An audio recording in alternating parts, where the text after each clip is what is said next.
But this is the Chana edition, and Chana coming from how they call River Tana here in the county of Tana River, which is quite something. And talk about the Mau Mau, there is some significant history of the Mau Mau here and what some of the experiences were. And Leila Mohammed went and visited a historic site as well as spoke to a family that has its own story about the Mau Mau liberation journey, and now gives us this report.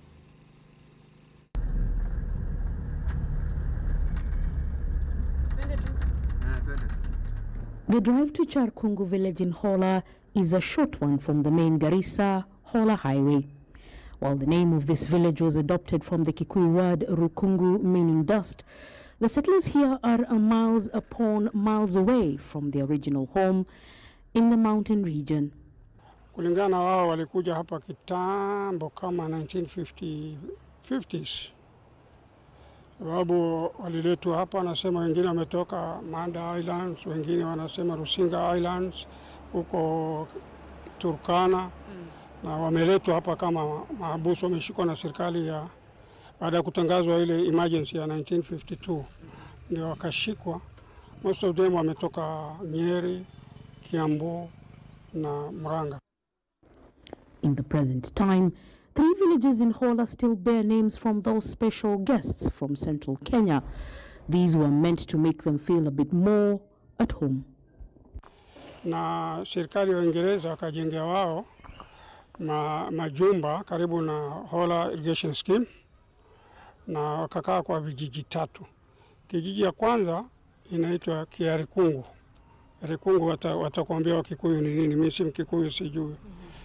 Ni kulingana wao waliniambia ilijengwa 1955.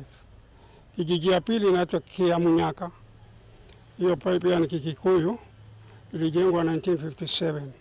1957 wakajenga kijiji inaitwa Matanya. Margaret says she came here in 1959 on a special pass by the British government to see her brother and uncle, both Mau Mau fighters detained here. That visit ended up being a ticket to stay. Sasa ulipofika hapa mama, ndio ukakutana na mzee wako. Nikakutana na mzee wangu. Nasikia. Alikuwa shaachiliwa sasa. Walikuwa hawajaachiliwa, lakini baadaye wakaja wakaachiliwa sasa. The deaths of their brothers on this ground is still a painful reminder of how the fight for freedom came at a price for many families whose husbands, brothers, sons, and children fought in the Mau Mau rebellion hundreds of miles away from here. Kukawawa watu 12 na hiyo serikali ya Uingereza mwaka 57. Unaelewa? Ndio. Haya. Na wakaekwa ndege. Hawajulikani kule wamepelekwa, wakatupwa. Unaelewa? Zamani inaitwa open camp, na wakaekwa ndege. Kenyatta alipokalia kiti, maana Kenyatta wakati ikorodwa, wakati alikalia kiti, alipopata hiyo habari yote akasema pale kutaitwa Mau Mau. At this site, this metal road stands. Those who guard the facility today tell us that this was the indicator for the British that a grave had been dug and covered here. The gravesite stands marked by a plaque decades later. The names of those who died on that fateful day closed off in a small corner of this parcel of land, which now hosts the Mau Mau Memorial Secondary School in Hola. Kulikuwa hakuna majumba, isipokuwa tu ofisi. Nilikuwa naambia kulikuwa na ofisi ya DC ambayo ilikuwa opposite ya barabara hapo mbele. The life journey of many Mau Mau ended here in the Hola massacre, but this piece of history began in Liberia, the first place the majority of the Mau Mau came and were placed here by the British, and many of the residents remember that name being equated to the slave trade in West Africa at that time.